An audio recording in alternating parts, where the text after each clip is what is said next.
solidarité avec la Palestine continue à travailler et à intéresser parce que ce conflit est maintenant âgé de plusieurs décennies. Dans quelques mois, rien que la partie occupation de ce conflit aura 5 décennies, 50 ans, plusieurs générations de vie, et donc pérenniser une forme de solidarité devrait ne plus être possible, c'est-à-dire que ce conflit devrait être résolu plus belle lurette. Mais en vérité, on est bien obligé de réfléchir ensemble à la façon d'être le plus efficace, et notamment en posant la question qui a été posée par le groupe local de la FPS aujourd'hui, que peut faire la France et que pouvons-nous faire, nous, citoyens et citoyennes de ce pays, pour être utiles et efficaces de façon politique, c'est-à-dire pas seulement par des activités de type humanitaire qui sont évidemment absolument nécessaires en Palestine, mais au-delà de ça, par un véritable soutien aux aspirations nationales du peuple palestinien et à la défense de leurs droits, à la fois de leurs droits individuels, mais aussi de leurs droits collectifs et nationaux. Il y a une proximité réelle entre le nord et le sud de la Méditerranée, dont l'Europe est en train de découvrir aujourd'hui l'importance et les effets. Et en train de découvrir, avec des effets boomerang d'ailleurs, les effets de sa propre politique vers le sud de la Méditerranée. J'en veux quelques exemples. Premièrement, l'arrivée massive de réfugiés des guerres de l'autre côté de la Méditerranée, en particulier de réfugiés syriens, mais aussi de réfugiés afghans, de réfugiés irakiens un peu moins, et de politiques qui ne sont pas que des politiques de guerre d'ailleurs, je pense notamment à la République subsaharienne, mais pas seulement. En tous les cas, l'Europe a fait comme si elle découvrait, depuis un peu plus d'un an et demi maintenant, que les guerres provoquaient des exodes et des réfugiés, avec l'accueil en Europe de quelques centaines de milliers, en France de quelques milliers seulement, de réfugiés syriens, lesquels sont malheureusement contraints de quitter en masse leur pays bombardé pour se réfugier principalement, et par millions alors pour le coup, dans les pays voisins que sont la Jordanie, le Liban et la Turquie. Donc l'Europe en a découvert un petit bout, mais il me semble que c'est important de le rappeler parce que les politiques ou les non-politiques ou les inactivités de l'Europe en tant qu'Union européenne et de ses différents États membres a évidemment des conséquences pour les peuples concernés au sud de la Méditerranée, mais aussi des conséquences en boomerang sur notre propre continent. Les attentats qui ont été commis sur le sol européen, qui ont effectivement eu des effets dramatiques pour des populations civiles, indistinctement, et qui sont epsilon en revanche par rapport à l'ensemble des attentats qui touchent les populations du sud de la Méditerranée en particulier, et ce notamment depuis 2003, puisqu'il y a eu une véritable déstabilisation de toute la région avec l'invasion de l'Irak en 2003 par les États-Unis et leurs alliés, et que cette déstabilisation a non seulement, évidemment, a permis au peuple irakien de ne plus avoir à la tête de l'État une dictature prédatrice, mais en même temps a cassé un pays, a démantelé un État et ses structures étatiques, a tué massivement, évidemment, et a déstabilisé, d'une certaine manière, créé les conditions d'une confessionnalisation à la place du politique et en Irak et dans toute la région, avec des axes maintenant de force et des bouleversements d'alliances comme on n'en a jamais vu auparavant, avec bien sûr des répercussions dans les pays qui ne sont pas à l'origine de ce qui s'est joué dans toute sa région. Je dis tout ça, ça peut paraître loin de nos préoccupations sur la Palestine, mais je crois qu'au contraire, si on ne comprend pas le contexte dans lequel on est amené à réfléchir, à travailler et à déployer notre solidarité, on sera d'une efficacité évidemment beaucoup moins redoutable, si j'ose dire.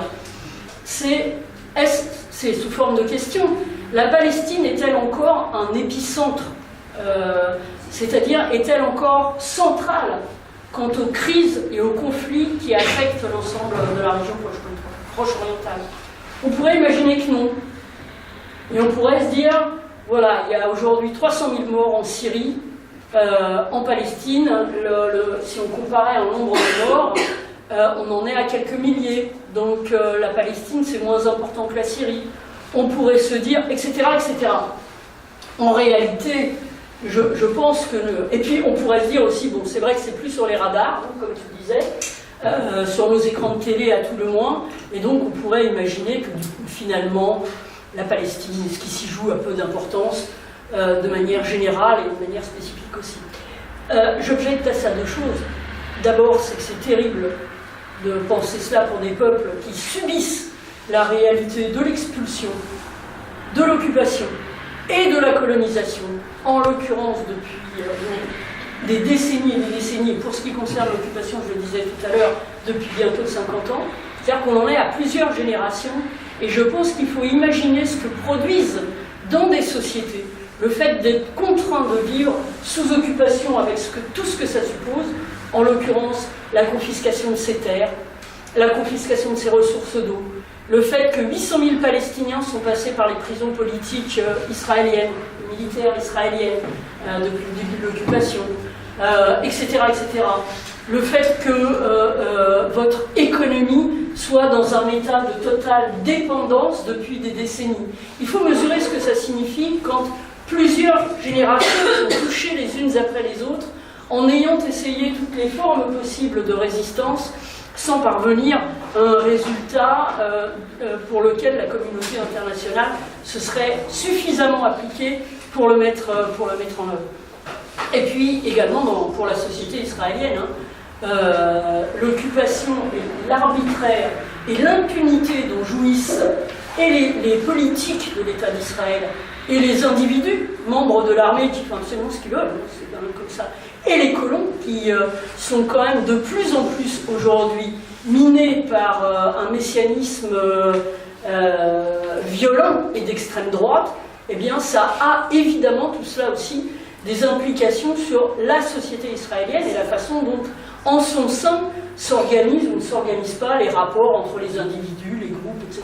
Pour résoudre, si tant est qu'on le puisse, dans la période qui s'ouvre, on va y revenir, ce que j'appelle moins d'ailleurs un conflit qui suppose deux belligérants à part égale qu'une occupation-expulsion, des possessions, eh bien, le résoudre ne permettrait vraisemblablement pas d'aboutir à des solutions pour l'ensemble des crises de l'ensemble de la région, certainement pas. En revanche, ne pas le résoudre ne fait qu'envenimer les choses et nourrir évidemment dans toute la région ce sentiment d'ailleurs justifié d'un deux poids deux mesures dans l'usage du droit international, d'un deux poids deux mesures dans l'usage des sanctions, d'un deux poids deux mesures dans y compris l'usage de la force et ne fait que nourrir les frustrations qui sont à l'origine des mouvements qu'on voit se développer, y compris d'ailleurs des mouvements djihadistes dans toute la région, auxquels on ne répondra pas par la force militaire, mais bien évidemment et beaucoup plus largement par des réponses politiques dans les deux sociétés. Les peuples de la région qui ont osé lever la tête, notamment en 2011, lorsqu'on a parlé des printemps arabes, pour réclamer la démocratie, la liberté, la fin de l'arbitraire, la justice, la fin des prédations de régimes dictatoriaux, etc. Eh bien, on est 5 ans plus tard, enfin même bientôt 6 ans plus tard, dans une région où peu d'entre eux ont réussi à faire valoir ces droits, c'est le moins qu'on puisse dire, à l'exception peut-être de la Tunisie, et où les autres sont soumis à la fois à des régimes dictatoriaux qui se pérennisent ou qui sont militaires, qui sont venus remplacer ceux qui étaient élus, soumis à la guerre. C'est vrai évidemment du peuple syrien qui est soumis au massacre perpétré par son propre gouvernement, mais c'est vrai également au Yémen, où l'Arabie Saoudite intervient de manière régulière, et puis sont soumis également à la fois à des interventions extérieures, et qui sont en général non pas des interventions pour faire aboutir la paix, et la justice, ce serait bien, mais qui sont des interventions qui ont d'autres objectifs, d'autres intérêts économiques ou stratégiques, Et puis par également l'arrivée permise par toute cette situation de courants qui se prétendent djihadistes et qui sont en vérité des mafias criminelles qui utilisent leurs crimes pour leur propre pouvoir en s'appuyant pour développer leur audience sur les frustrations nées de l'ensemble de cette situation. Donc le monde est en train de changer dans la région, en Europe évidemment, j'y reviendrai pas ici. Du point de vue des rapports de force internationaux avec l'arrivée de Trump au pouvoir incessamment, dont on a du mal à percevoir la réalité des objectifs et des projets, hein, parce que d'un côté, par exemple, il nomme Petrus parmi les personnalités les personnes qu'il a commencé à nommer pour composer son équipe. Or, Petrus, c'est un ancien chef d'état-major qui avait fait la démonstration que la poursuite de l'occupation de la Palestine par Israël était l'une des raisons pour lesquelles les Américains ne parvenaient pas à sortir du bourbier afghan et irakien. Et en même temps, de l'autre côté, le même Trump se permet d'avancer l'idée selon laquelle c'est fini, il n'y aura pas deux États, un État de Palestine et un État israélien. Les dirigeants israéliens auront le droit de confisquer toutes les terres, et ça ne s'appelle pas une confiscation ni une occupation. Ils se permettent de dire que les colonies ne sont pas illégales, que Jérusalem appartient de manière exclusive aux Israéliens, etc. Là, on a les deux. Donc la réalité des projets et des objectifs de Trump aujourd'hui n'est pas forcément immédiatement mesurable, mais on voit bien qu'en tous les cas, il y a des formes de déstabilisation qui auront des répercussions dans toute la région.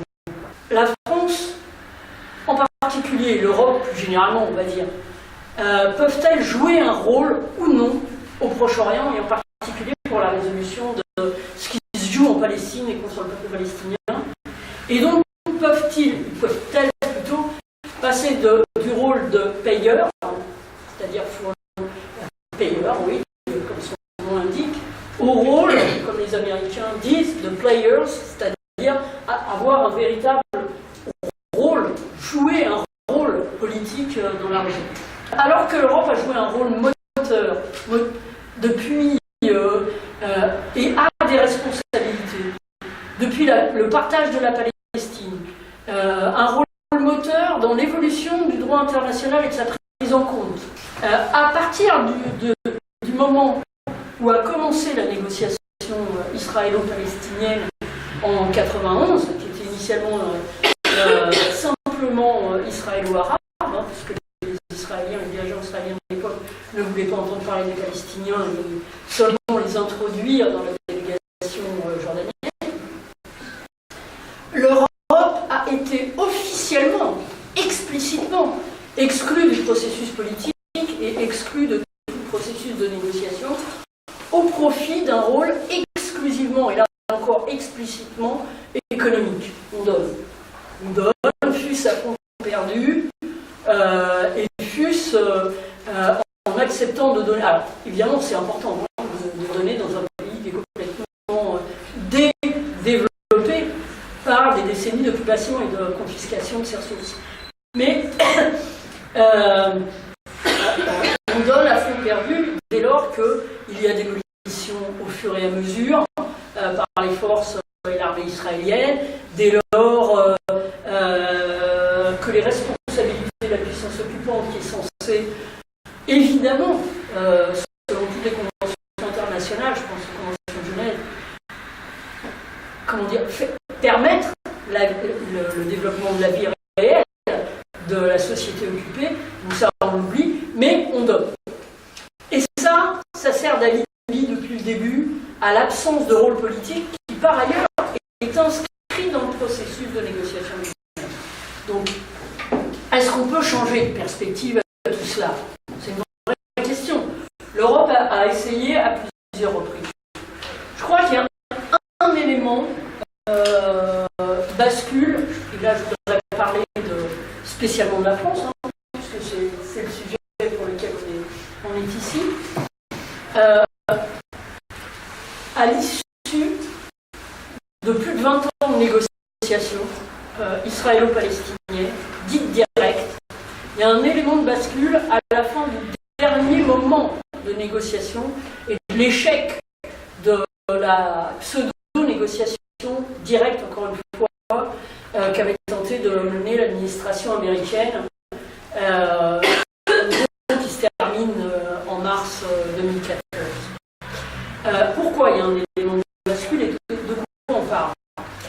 La négociation qui a été entamée en fait en 91 et qui a abouti aux premiers accords en 93, les fameux accords dits accords d'Oslo, qui ne sont pas encore des accords, qui sont simplement les principes de la négociation, se fondaient explicitement sur le droit international, mais étaient sortis de tout cadre contraignant des Nations Unies et étaient mis sous parrainage de la Russie et des États-Unis, et très bientôt des États-Unis tout seuls.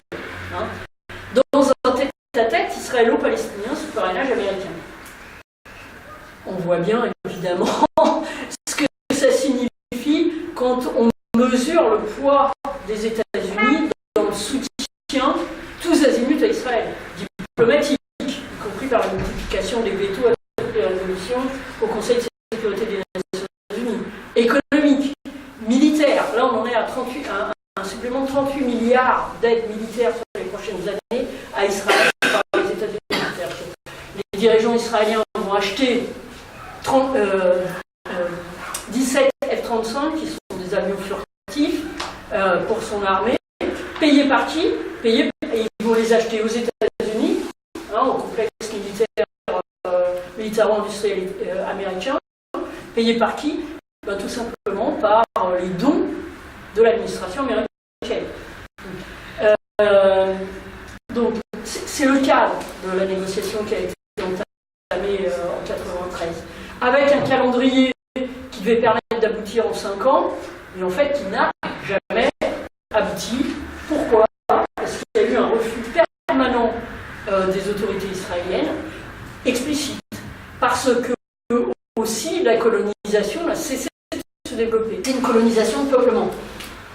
C'est-à-dire qu'on implante une population, en l'occurrence la population israélienne, dans les territoires, sur le territoire, on va dire de manière générique, de la population occupée. C'est évidemment contraire à toutes les lois internationales, les lois internationales. Mais voilà. Or, cette colonisation a doublé, un peu plus que doublé pendant les 10 premières années de la négociation. Et là, alors là, c'est développé de manière exponentielle dans les années qui ont suivi, quel que soit le gouvernement, travailliste, Likoud, c'est-à-dire de gauche, de droite ou d'extrême droite depuis, et on en est aujourd'hui à quelques, en comptant ceux de Jérusalem-Est, à quelques 600 000 colons. Donc, tout ça a éclaté, et l'Europe, qui en 99, c'est-à-dire 5 ans, enfin un peu plus de 5 ans après Oslo, parce que évidemment les choses avaient traîné, qui devait reconnaître le 4 mai 99, donc 5 ans après le tout premier accord d'application d'Oslo, on va dire, l'État palestinien avait dit, eh ben on va le faire. Et elle l'avait dit en mars 99 à Berlin. Sauf que on va le faire, mais quand en temps voulu. Et le en temps voulu n'est jamais venu. Et pourquoi on ne l'a pas reconnu en mai 99? Comme par hasard, parce qu'à ce moment-là, il y a eu des législatives anticipées côté israélien, anticipées, et quand a été fixée la date de ces législatives? Le 4 mai 99. Alors, je raconte tout ça, c'est pas pour l'anecdote, mais c'est parce qu'on est effectivement aujourd'hui, 23 ans après le début de ces négociations, qui ont fait la démonstration de leur totale inefficacité et de leur impossibilité à aboutir. Dès lors que vous mettez en tête-à-tête l'occupant et l'occupé,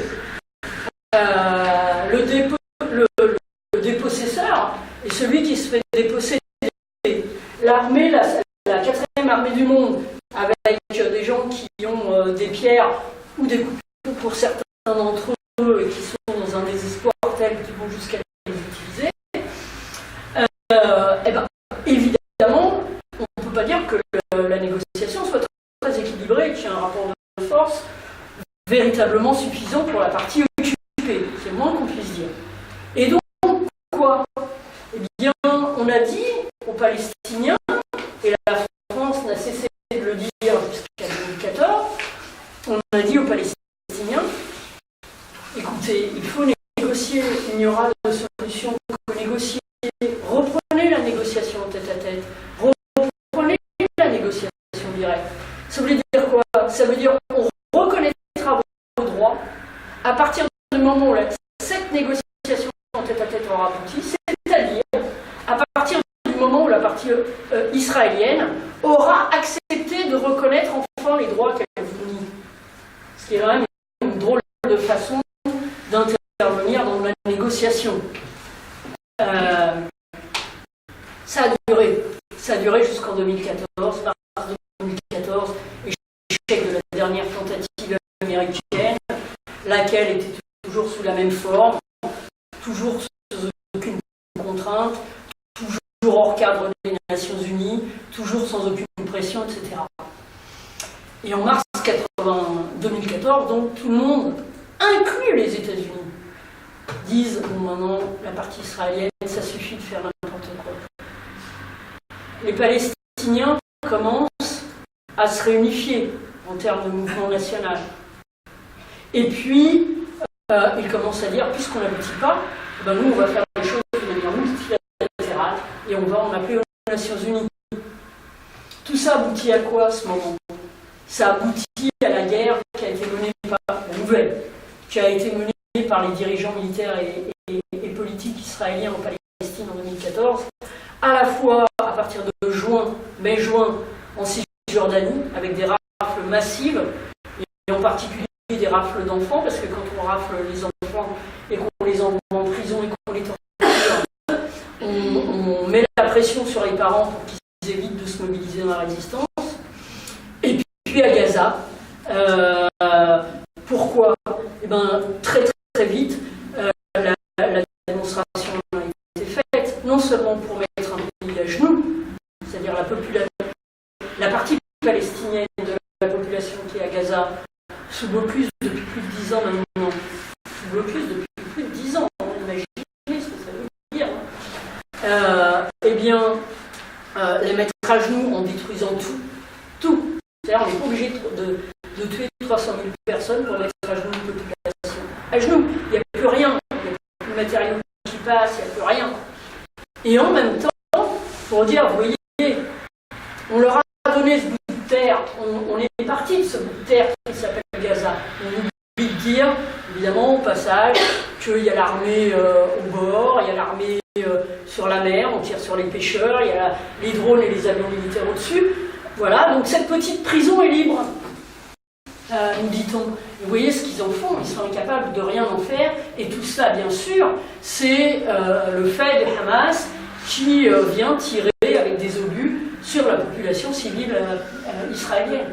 Petit territoire, les colonies s'installent de partout, mais de partout, pas n'importe comment. C'est-à-dire qu'on morcelle le territoire en laissant des petites enclaves, on construit des routes qui sont réservées aux colons et à eux seuls, qui relient les colonies au territoire d'Israël.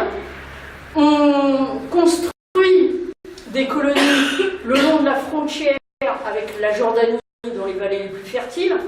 On construit des colonies tout autour de Jérusalem pour empêcher le moindre contact avec la partie palestinienne de la ville et le reste de la Cisjordanie, etc., etc., etc. Que se passe-t-il? Eh bien, alors que depuis longtemps aussi, les sociétés civiles, les mouvements de solidarité comme le nôtre, sont engagés et demandent, entre autres choses, la reconnaissance de l'État de Palestine, qui n'a été reconnu que comme demi-État palestinien, d'une certaine manière. On a fait la moitié du chemin. Alors, ça donne accès à plein de choses pour les Palestiniens, à la Cour pénale internationale, à des tas de choses extrêmement importantes pour faire valoir leurs droits et pour faire valoir la lutte contre l'impunité. Mais on est quand même qu'au milieu du guet. Eh bien, les parlements des États membres d'un certain nombre d'États membres de l'Union européenne, et en particulier en France, sous la pression du mouvement de solidarité, finissent par réclamer à leur gouvernement la reconnaissance pleine et entière de l'État de Palestine. Ça ne veut pas dire du tout que ça résoudrait, et que ça mettrait fin à l'occupation, à la colonisation, au vol des terres, aux colonies déjà existantes, à l'exil forcé des réfugiés, bien sûr, mais ce serait en tous les cas un pas. Et Fabius, à ce moment, qui est ministre des Affaires étrangères, fait un constat. C'est le constat qu'on fait depuis longtemps, en termes d'assos, d'ONG, aussi bien européennes que palestiniennes, ou même israéliennes de défense des droits humains. Il dit voilà, la méthode de la négociation ne fonctionne pas, ça ne marche pas. Il n'y a pas de cadre, il n'y a pas de calendrier, il n'y a pas de contrainte. Et il dit, or, si on n'aboutit pas, il n'y aura pas deux États côte à côte, État de Palestine et État israélien. La colonisation qui va à toute vitesse rend non viable l'État palestinien. Donc, impossible, à terme, si cette politique se poursuit, d'avoir deux États côte à côte. Ça ne marchera pas. Donc, Fabius dit cela, et un certain nombre de dirigeants européens disent exactement la même chose. Et Fabius fait alors une proposition. Il dit la sécurité d'Israël est menacée à terme si le peuple palestinien n'a pas son État à côté d'Israël. On ne parle pas forcément des droits du peuple palestinien, on parle de la sécurité israélienne. La sécurité quotidienne des Palestiniens qui est menacée tous les jours par la réalité de l'occupation, on n'en parle pas. Mais bon, en tout état de cause, il fait ce constat. Et dès lors, il propose une méthode complètement nouvelle. Il dit voilà, on va faire une conférence internationale pour la paix, mais ce sera un tête-à-tête israélo-palestinien, sauf que, ce sera explicitement sur le fondement du droit international, donc il s'agira plus, je résume, mais il s'agira plus que les Israéliens puissent dire on vous fait une offre généreuse en oubliant complètement la réalité du droit international, alors que pour les Palestiniens, il s'agit de négocier non pas le droit international, mais les modalités d'application du droit international, ce qui est évidemment complètement différent. Donc ça, non, explicitement le droit international, dans un cadre qui soit le cadre des Nations Unies, où en tout état de cause, il y a plus ou moins une garantie internationale par un certain nombre d'États, dont la France, et 3, avec un calendrier de négociation précis. 2 ans maximum. Et il ajoute, si au bout de 2 ans, ça n'a pas abouti, nous nous engageons à reconnaître l'État de Palestine. C'est une première en France. Manque de peau, Fabius s'en va et est remplacé par Hérault. Les Valls sont des fort heureux. Lequel Valls, qui à l'instar... Alors, il n'a pas été, lui, jusqu'à chanter une chanson d'amour aux dirigeants et à la politique israélienne comme dans le Land. Il n'a pas été jusque-là, mais il est allé un peu plus loin dans d'autres domaines. La nouvelle proposition française change de forme. C'est-à-dire, le contenu, les contraintes du droit international, c'est un peu moins mentionné, voire pas du tout mentionné. Le cadre contraignant, pas davantage. Et surtout, Valls, Hérault et Hollande disent oui, mais enfin, on ne va quand même pas s'engager dès maintenant à reconnaître un État palestinien. Laissons sa chance à la négociation, laquelle a donc prouvé qu'elle ne marchait pas s'il n'y avait pas un minimum de contraintes. Laissons sa chance à la négociation. Et donc, c'est terminé. Et alors, tout cela devait avoir lieu gentiment à la fin de l'année. Je ne sais pas si vous avez entendu parler de la grande conférence internationale qui doit avoir lieu dans les 15 jours. Elle n'a pas encore commencé à être préparé. Donc on a d'un côté un discours sur la nécessité de défendre le droit international, qui serait le vecteur numéro 1, le fondement même de la diplomatie et de la politique étrangère de notre État, de notre pays, comme du reste des autres États européens. Et puis, de l'autre côté, prôner et réaliser une politique de totale impunité vis-à-vis de ceux qui violent le droit international. Il y a quand même une petite contradiction. Goldstone, qui est un juge sud-africain, qui a dirigé une commission d'enquête des Nations Unies à l'issue de l'offensive militaire israélienne de 2008-2009 sur Gaza, a mis en évidence toute une série de choses, mais en particulier quelque chose qui est très important, semble-t-il, c'est le fait que l'impunité est le fondement de la pérennité du conflit. Et des conflits en général. Or, comment sortir de cette impunité? Notre grand problème, c'est que nous avons affaire à un gouvernement et des gouvernements d'Europe qui tiennent un discours un peu particulier qui consiste à dire nous sommes amis des deux. Et en étant amis des deux, eh ben, on peut comme ça intervenir et se faire entendre. On n'a jamais vu jusqu'à présent que la France ou l'Europe qui ne cesse de prier, de demander aux dirigeants israéliens d'avoir la générosité de bien vouloir réduire un peu la colonisation, s'il vous plaît, merci, se soit fait entendre une seule fois. Ils ne se sont pas fait entendre. Donc l'idée, on est à mi-chemin, on est amis avec tout le monde, c'est un grand bluff, évidemment.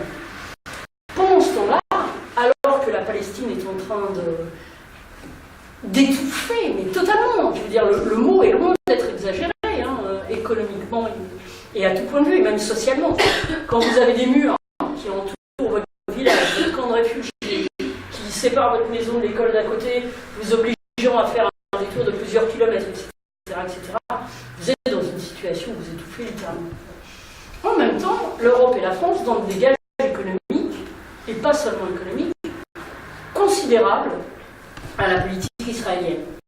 Par exemple, le fameux processus dit de Barcelone, qui a été entamé peu de temps après le début des négociations d'Oslo, le fameux processus d'Oslo. Et ce processus de Barcelone était fondé sur l'idée selon laquelle il allait y avoir la paix et que donc on pourrait créer une zone de libre-échange dans toute la Méditerranée, quoi qu'on pense du libre-échange par ailleurs. Il est bien évident que le processus politique, comme il était grippé, eh ben, grippait aussi le processus économique, c'est évident. Et pour autant, on a continué. Et la grande décision européenne a été de déconnecter le politique de l'économique en continuant à donner des gages acquis, particulièrement à Israël. En développant, alors avec tous les États de la région, un accord d'association dont l'un des articles est l'article 2 qui repose sur le respect par l'ensemble des parties, donc l'Europe et Israël en l'occurrence, mais c'est valable dans tous les États de la région, sur le respect des droits humains par l'ensemble des parties, droits humains qui sont violés au quotidien. Mais on est même allé au-delà, c'est-à-dire on a décidé d'une politique européenne de voisinage avec tous ceux avec qui on partage des valeurs communes, notamment de démocratie. En premier lieu, qui? Eh bien, l'État d'Israël.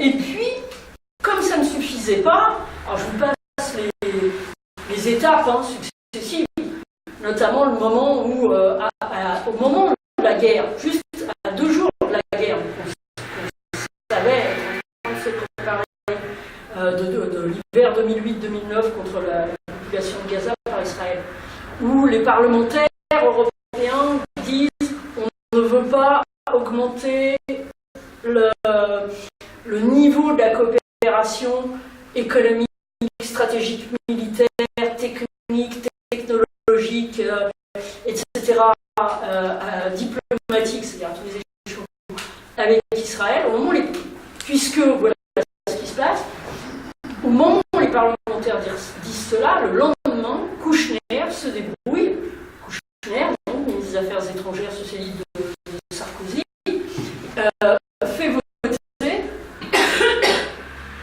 non, le réussit, veut faire voter, fait tout pour faire voter l'upgrading, le rehaussement des relations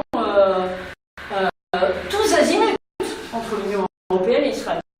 Ça ne marche pas. Il est minoritaire, y compris parmi les États membres de l'Union. Il n'empêche, depuis, on n'a pas upgradé, on n'a pas rehaussé, on n'a pas augmenté, ni en volume, ni en qualité, a priori, les relations avec Israël. Il n'y a pas eu cet upgrading que voulait Kouchner. Pourtant, si ça ne s'appelle pas comme ça en a bien la couleur à l'odeur. Puisque ce qui se joue, c'est l'appartenance depuis peu d'Israël au programme Horizon 2020 de l'Union européenne. C'est quoi ce programme? C'est un programme de coopération économique qui est plutôt stratégique, technologique et de recherche sur des grands projets qui vont du spatial à la sécurité, en passant par les drones, la surveillance, etc. Un truc bien lourd, hein. Or, il se trouve qu'Israël est le seul État non européen à participer à ce programme, avec évidemment la bénédiction de la France. Et on empoche au passage, alors c'est des instituts de recherche, hein, pas en tant qu'État, empoche au passage des millions et des millions d'euros sur plusieurs années. Donc on en est là de cette coopération, et on nous dit non, on ne va pas faire de pression de sanctions, ça ne sert à rien, et même ça va recréer un consensus dans la société israélienne qui va croire qu'on lui en veut et tout ça, et qu'on sera antisémite. Et ça, c'est l'un des discours aussi qui revient dans un instant. Mais non seulement on fait ça, mais pire encore, notre ministère des Affaires étrangères, en changeant de ministre, non même avant le changement de ministre, a aussi changé de nom. Non seulement il s'appelle ministère des Affaires étrangères, mais il a ajouté et du développement économique. Et quand vous lisez, par exemple, le dernier bouquin de Fabius sur ses années à la tête de la diplomatie française, tout un chapitre, alors il y a presque rien, il y a quelques lignes, hein, je disais ça tout à l'heure, il y a quelques lignes sur ce qui se joue en Palestine et en Israël. Quelques lignes. Mais il y a tout un chapitre sur les orientations de la politique économique de la France. Pour, en gros, développer tous azimuts les coopérations, les relations, le commerce, etc., au nom de la baisse des déficits français, du déficit de la balance extérieure. Et qui vient en tête parmi les cibles, entre guillemets, privilégiées de ce genre de coopération? Eh bien, les pays à forte start-up. Et qu'est-ce qu'il y a comme pays en forte start-up? Ben, il y a Israël.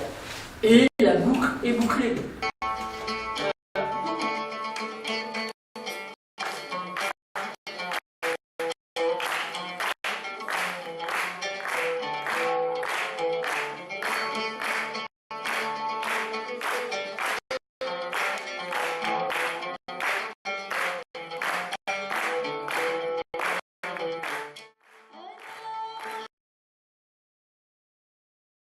Le mouvement de solidarité, qui est devenu un paramètre sur la scène internationale et en particulier pour ce conflit, les sociétés que nous sommes, qui sont aujourd'hui la proie d'une véritable criminalisation, en particulier en France, et plus particulièrement en France que partout ailleurs en Europe, sont-ils destinés à ça, c'est-à-dire à la criminalisation, à la marginalisation, ou bien au contraire, sont-ils un appui décisif pour le droit international, pour une solution, mais également, et je crois que ça pour nous c'est extrêmement important, pour permettre à nos propres sociétés de transcender ces divisions qu'on nous impose au nom de la guerre des cultures ou des civilisations. Il me semble qu'il faut qu'on soit extrêmement clair sur ce besoin de mettre un terme à l'impunité.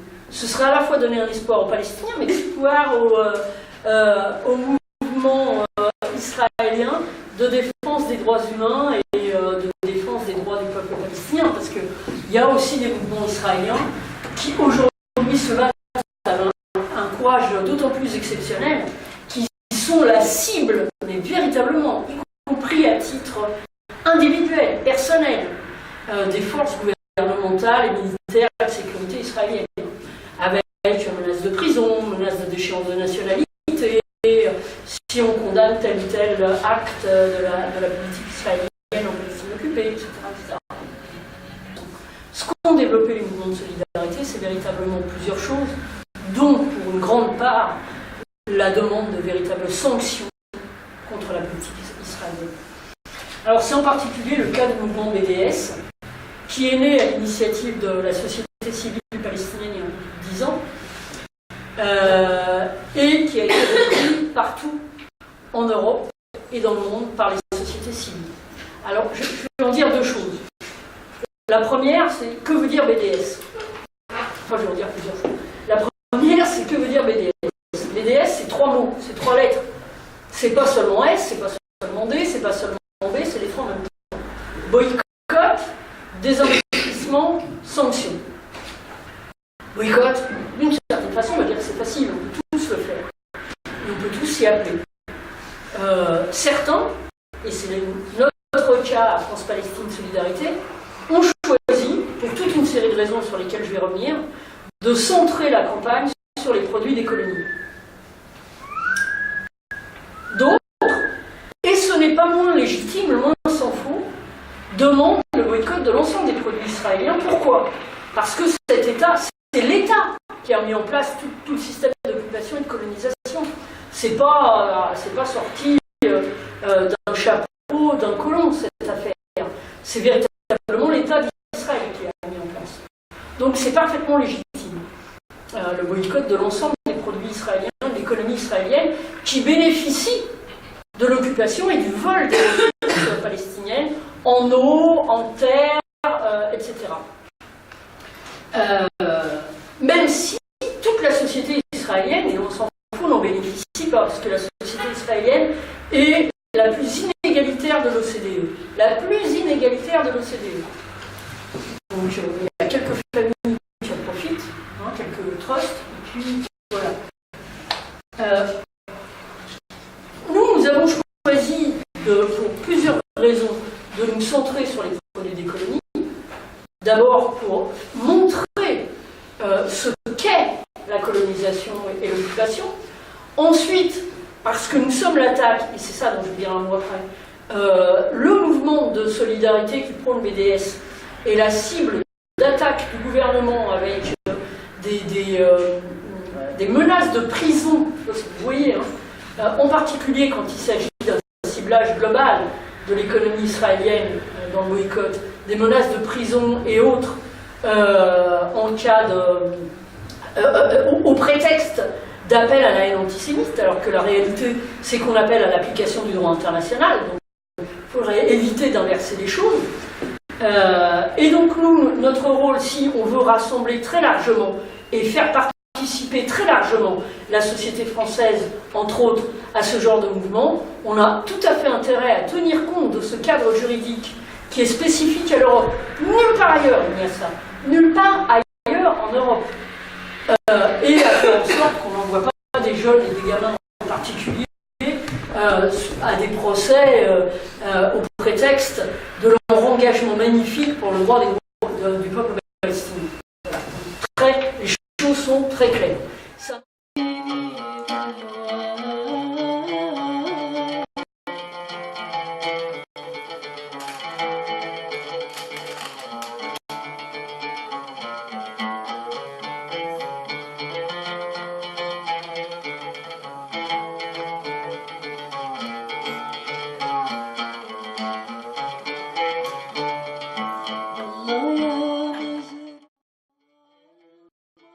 dans BDS, donc je le disais, il y a des IAS.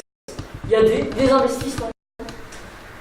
Des investissements particuliers de toutes les entreprises ou banques ou fonds de pension qui investissent pour la colonisation ou dans les colonies.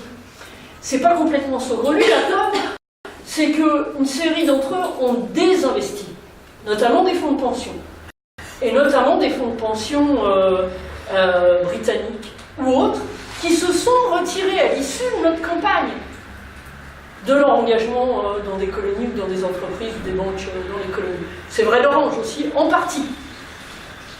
En partie. De Veolia, en partie, parce qu'on a fait un procès sur l'engagement d'entreprises françaises avec l'aide à l'époque du service économique de l'ambassade française à Tel Aviv. L'engagement de ces entreprises dans la construction d'un tramway qui reliait la partie ouest de Jérusalem aux colonies dans Jérusalem-Est.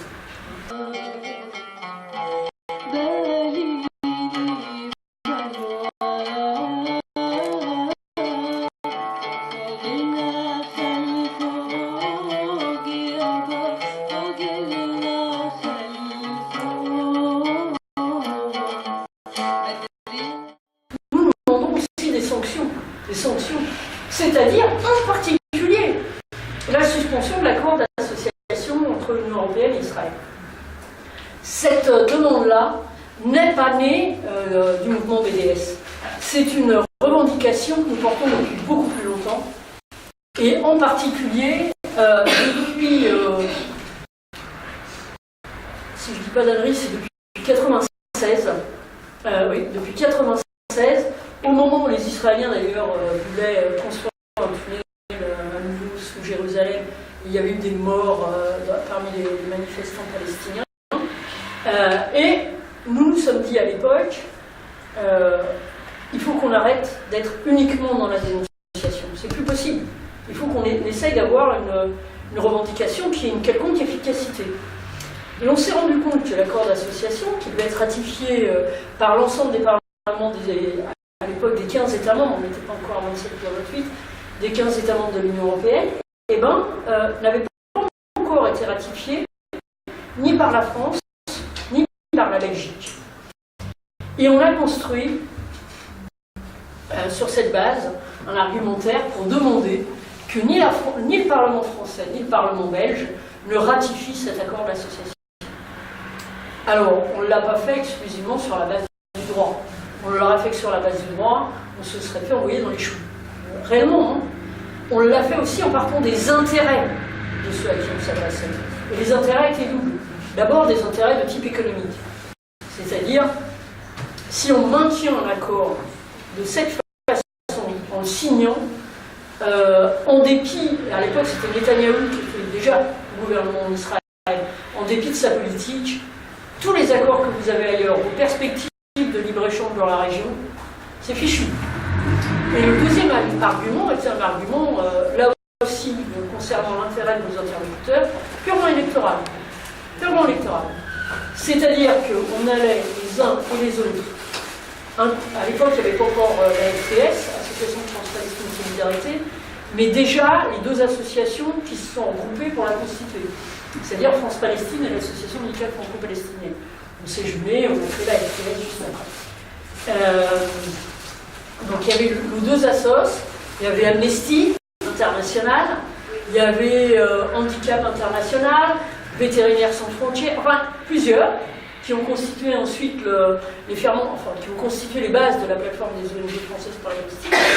Et on allait voir nos députés localement, en leur disant voilà, nous, on est des électeurs, on s'adresse aux électeurs, vous nous devez des comptes en matière de politique étrangère, et pas seulement en matière de politique locale. La politique étrangère fait partie des secteurs sur lesquels les citoyens et les citoyennes ont des comptes à vous demander, et donc nous vous demandons de pas ratifier. Je le dis souvent, mais à l'époque, on nous a dit que vous tiendrez 2 mois, grand maximum, 15 jours, 3 semaines, 3 mois si vraiment vous êtes très bon. On a tenu 3 ans. 3 ans. Jusqu'à octobre 1999, l'accord n'a pas été ratifié ni par le Parlement belge, ni par le Parlement français. Et ceci est devenu la base de la revendication européenne reprise maintenant par tout le monde, de la suspension de l'accord d'association entre l'Union européenne et Israël. Mais l'arrivée de Barak au pouvoir, aux fameuses élections législatives, à l'issue des fameuses élections législatives anticipées de mai 1999, a permis à l'Europe de dire oh, non, ça suffit, quoi. C'est lui qui vient, on lui fait confiance, on ratifie, etc. Là, à ce moment, grâce à la Ligue des droits de l'homme en France, on a obtenu du Parlement européen, et puis grâce à un certain nombre de parlementaires aussi, pour nous dire qu'ils nous ont bien aidés, on a obtenu un débat au sein du Parlement. Et le débat a mis en avant deux des articles de l'accord d'association. L'un qui définit les contours géographiques de l'État, et notamment le fait que tout ce qui était de l'autre côté de la frontière de 67, c'est-à-dire en territoire palestinien occupé, ne relevait pas d'eux. Et deux, un article qui fait prévaloir le droit et le droit international sur la sécurité, sur les affaires dites soi-disant de sécurité. C'est-à-dire que au nom de la sécurité israélienne, les dirigeants, au nom d'eux, je dis bien, parce que c'est évidemment pas ça qui était en jeu, les dirigeants israéliens étaient mais c'était vrai des deux parties, de l'Union européenne aussi, ne pouvaient pas prétexter de ça pour violer massivement les droits humains élémentaires et le droit international.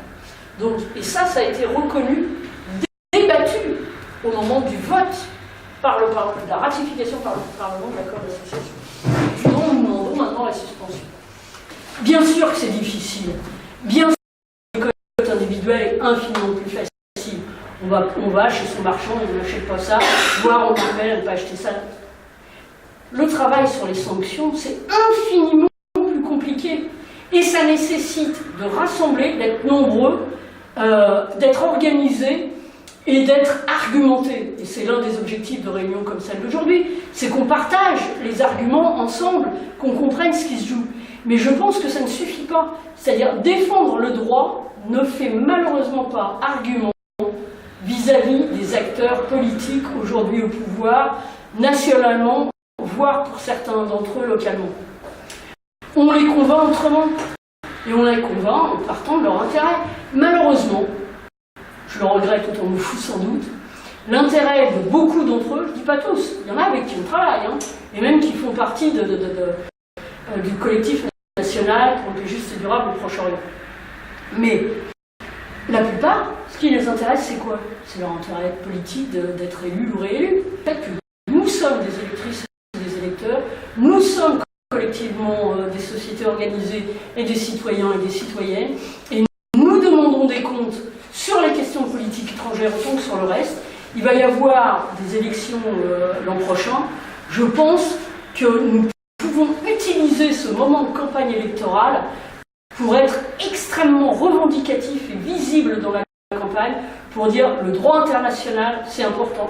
Ici, c'est important. Là-bas, et l'égalité des droits, c'est un pilier décisif dans un monde aussi bouleversé que ce qu'on connaît aujourd'hui. La campagne, aussi bien de la présidentielle que des législatives à venir, doivent être pour nous tous, mais à condition évidemment de le faire ensemble, l'occasion de relancer cette campagne en ayant l'objectif de la faire aboutir, de la faire entendre et de la faire partager très largement par l'ensemble de la population.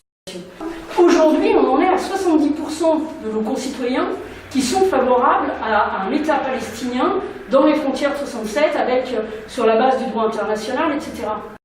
Il y a en 67, la majorité de la population ne connaissait pas forcément, et on avait le général de Gaulle qui, lui, prenait des mesures en faveur du droit international. Aujourd'hui, c'est le contraire. C'est le contraire.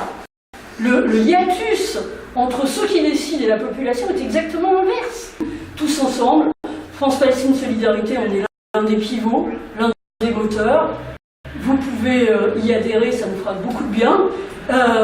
Et au-delà de ça, travailler avec l'ensemble des organisations, membres du collectif national ou membres de la plateforme, de la plateforme Palestine, des ONG françaises pour la Palestine. La plateforme reposant sur un triptyque, défense du droit international, aide aux à la sortie du développement lié à l'occupation, notamment sur les terrains éducatifs et médicaux et de l'agriculture, et puis aide à toutes les initiatives de démocratie locale en Palestine occupée.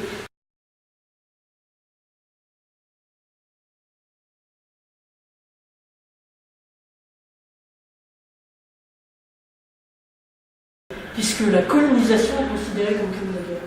La création de colonies, au regard de la 4e Convention de Genève, est un crime de guerre. Est un crime de guerre. Donc ça, il y a un travail là-dessus. Pas seulement la question des soldats. On parlait tout à l'heure d'Arnaud Carcel, qui enfile l'uniforme de l'armée israélienne pour aller tuer des Palestiniens en Palestine occupée. C'est un Israélien. C'est un Israélien. Il est français. Non, il est français. Il a la double nationalité. Il a la double nationalité. Il est israélien. Et étant français, s'il commet des crimes, il est redevable.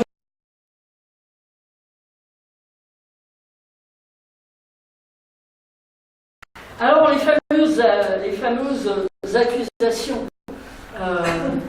elles sont, je dirais, de 3 ordres en fait. C'est un résumé. 1, l'accusation d'antisémitisme, pour ceux qui mènent les actions BDS. Non seulement c'est ignoble,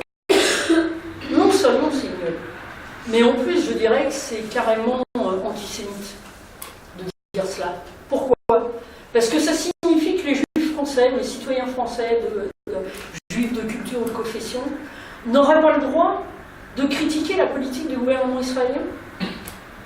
Critiquer Israël serait antisémite, ça veut dire que tous les juifs soutiendraient la politique israélienne, c'est ça que ça veut dire? C'est purement antisémite d'oser prétendre des choses pareilles. Non seulement ça, mais ça produit de l'antisémitisme. Parce que aller dire, notamment à des jeunes, et pas seulement, que voilà, sans prendre à la nature de la politique israélienne aujourd'hui, dénoncer ce que pratique quotidiennement le sionisme, eh bien c'est s'attaquer aux Juifs de France, ça laisse entendre à ces jeunes-là ou à ces gens-là que les Juifs de France soutiendraient la politique israélienne. C'est à tout point de vue, d'où qu'on le regarde, cet argument est ignoble. On dit importation du conflit israélo-palestinien en France. C'est complètement absurde. À aucun moment, dans aucun mouvement de solidarité, on nous a dit vous importez en France le conflit au Chili, le conflit au Vietnam, le conflit dans l'Espagne de Franco, au Portugal de Salazar, ou dans la Grèce des colonels, ou dans l'Argentine sous dictature, etc. Jamais. Il n'y a que dans le conflit qu'on nous sert l'argument de l'importation du conflit en France. Je pense qu'il faut qu'on y réfléchisse un peu plus que ça. C'est-à-dire, en disant ça, on dit quoi?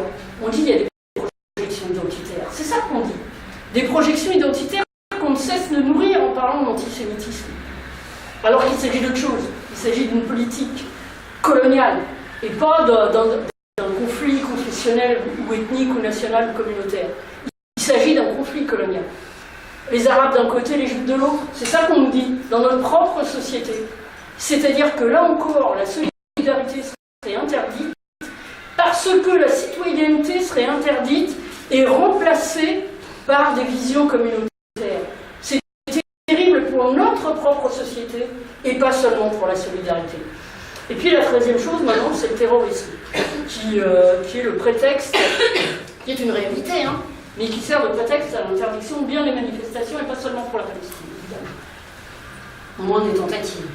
Sauf que quel est le discours de Benjamin Netanyahou qui s'est auto-invité lors de la manifestation du 11 janvier 2015, merci, qui a suivi les attentats contre Charlie Hebdo, une épicerie cachère. C'est quoi son discours? C'est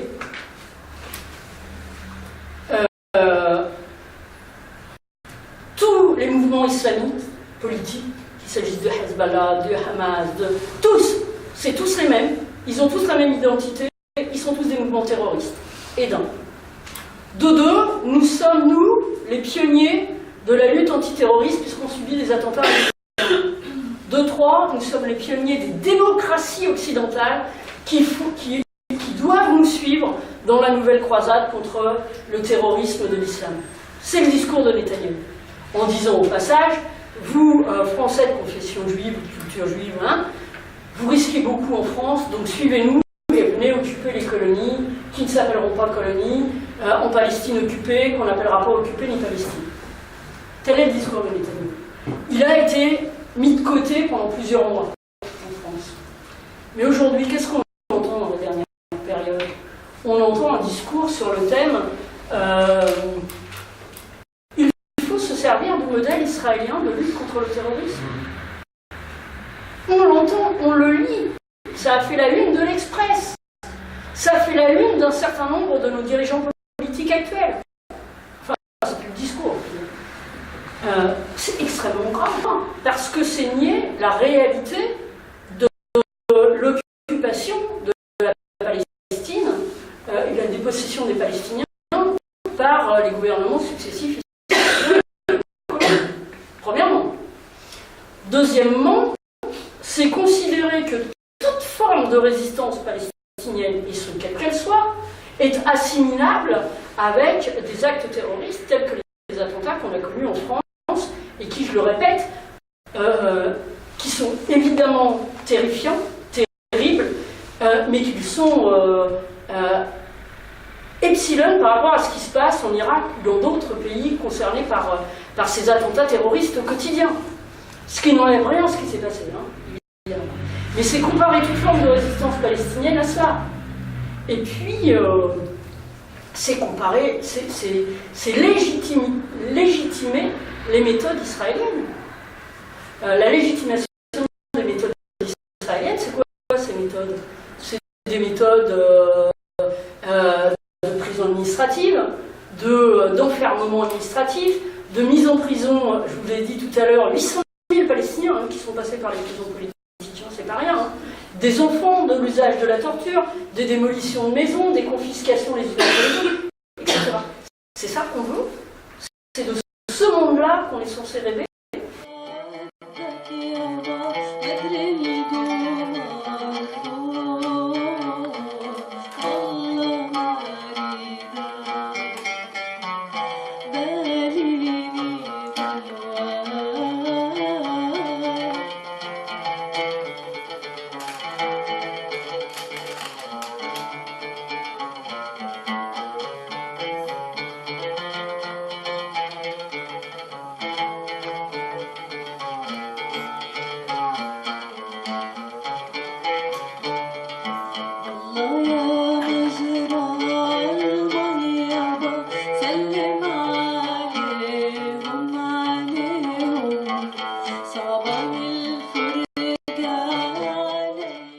Et je crois donc, pour conclure un petit peu, que nous avons donc une immense responsabilité et que notre responsabilité première, à nous, c'est de faire prévaloir le droit. Et je crois que c'est le mot-clé de tout ce que nous avons à faire. Le droit international, l'égalité des droits, la sortie d'une équation qui est celle du 2 poids 2 mesures.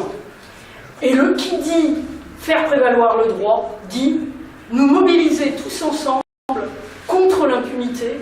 Et je crois que c'est très important pour le peuple palestinien, pour le présent du peuple palestinien, pour l'avenir du peuple palestinien, pour l'avenir d'une société israélienne en pleine décomposition du fait et en pleine expansion de l'extrême droite dans son sein, du fait de décennies d'impunité, mais c'est vrai aussi pour l'espoir d'une paix régionale enfin, fondée sur le droit, et c'est vrai pour nos propres sociétés, pour lesquelles, si on remplace le droit par les perspectives communautaires et identitaires, sont vouées elles aussi à l'échec qu'on connaît de part et d'autre aujourd'hui, non plus de la Méditerranée, mais de l'Atlantique. Voilà.